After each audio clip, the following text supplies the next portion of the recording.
নমস্কার। আশা করি আপনারা সকলেই খুব ভালো আছেন। আমার নতুন একটা ভিডিওতে আপনাদের সকলকে ওয়েলকাম। আর আমরা আজকে বেরিয়ে পড়েছি দুর্গাপুর ইস্কন মন্দির যাওয়ার জন্য। আর আজকে হলো 25শে ডিসেম্বর, তাই আমরা বেলা 11টার সময় গেছিলাম মন্দিরে, দুর্গাপুর ইস্কন মন্দিরে। আমি, আমার বর, বাবু আর বাপি, আমরা 4 জন মিলে মন্দির গেছিলাম। আজকে মা সকালে কল করে বলেছিল মন্দির আসার জন্য আর এখানে প্রসাদ পাওয়ার জন্য। আর আমরা মন্দিরে পৌঁছেও গেছি। মন্দিরটা বেশ খুব সুন্দর সাজিয়েও ছিল। আর এখন মন্দিরে একটা অনুষ্ঠান হচ্ছে। এই অনুষ্ঠানটা 7 থেকে 8 দিন থাকবে। ফুড ফেস্টিভ্যাল আর গীতা উৎসব। এখানে সব মাতাজিরা নানা রকমের স্টল দিয়েছে। আর এখানে গীতা পাঠও হচ্ছে। 7 থেকে 8 দিন এখন এই অনুষ্ঠান হবে। আর এখানে আমার মাও স্টল দিয়েছে। চলো আগে আমরা মদন মোহনের সাথে দর্শন করে আসি, তারপর মদন মোহনকে আগে দর্শন করে নিই, তারপর মায়ের সাথে দেখা করব। আর এখানে তখন অনুষ্ঠান হচ্ছিল, গীতা পাঠ করা হচ্ছিল, তাই মন্দিরে চলে গেলাম সোজা মদন মোহনকে দর্শন করার জন্য।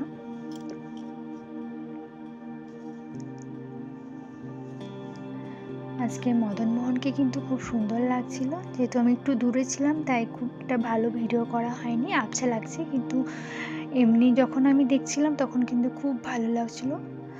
তারপর দর্শন করার পর আমরা বাইরে বেরিয়ে এসে চরণামৃত নিলাম। তারপর চরণামৃত খেয়ে আমরা স্টলের দিকে চলে যাচ্ছিলাম। এখানে স্টেজে তখন গীতা পাঠের জন্য রেডি করা হচ্ছিল। এখানে মাতাজিরা নানা রকমের কেকের স্টল দিয়েছিল, সব নিরামিষ কেক। তারপর এখানে চলে এলাম আমি, যেখানে আরও নানা রকমের স্টল বসেছে সেখানে চলে এলাম। এখানে স্টলটা তখন খুব ভালোই ভিড় ছিল। আমার মায়ের সাথে তখন দেখা হয়নি।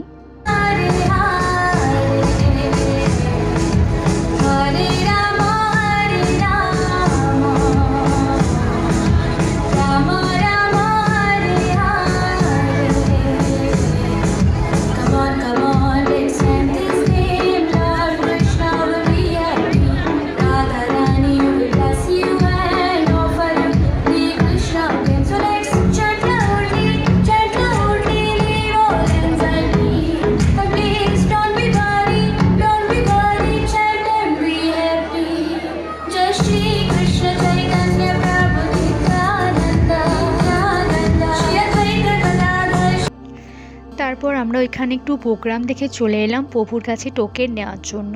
সেখানে আমরা টোকেন নিয়ে আমরা প্রসাদের লাইনে দাঁড়িয়ে পড়েছিলাম।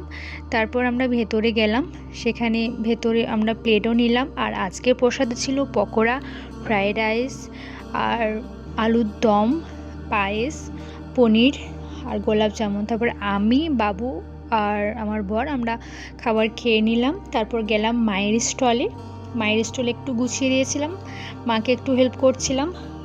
আর মা তখন অন্য কাজে ব্যস্ত ছিল, মাকে একটু হেল্প করে আমরা বেরিয়ে পড়েছিলাম দুর্গাপুর জাংশন মলে যাওয়ার জন্য।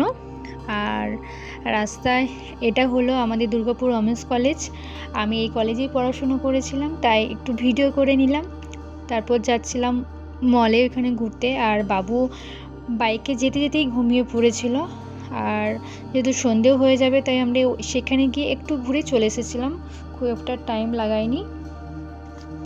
আর ও ঘুমিয়ে পড়েছিল, যেহেতু ওকে নিয়ে কষ্ট, তাই ওর বাবা আমি একবার করে নিচ্ছিলাম, একটু ছবি তুলে নিলাম। তারপর আমরা বাড়িও চলে এসেছিলাম। আর আগের বছর তুলনায় এবছর খুব একটা সাজাইনি, তাও কিন্তু খুব ভিড় ছিল। দেখ সেখান থেকে আমরা বেরিয়ে সোজাই বাড়ি চলে এলাম, কারণ যেহেতু বাবু ঘুমিয়ে গেছিলো, ওকে কলে নিয়ে হাঁটতে দুজনেই খুব প্রবলেম হচ্ছিল। আর আমার ভিডিওটা এই পর্যন্ত, দেখা হবে আবার নেক্সট কোনো ভিডিওতে। বাই।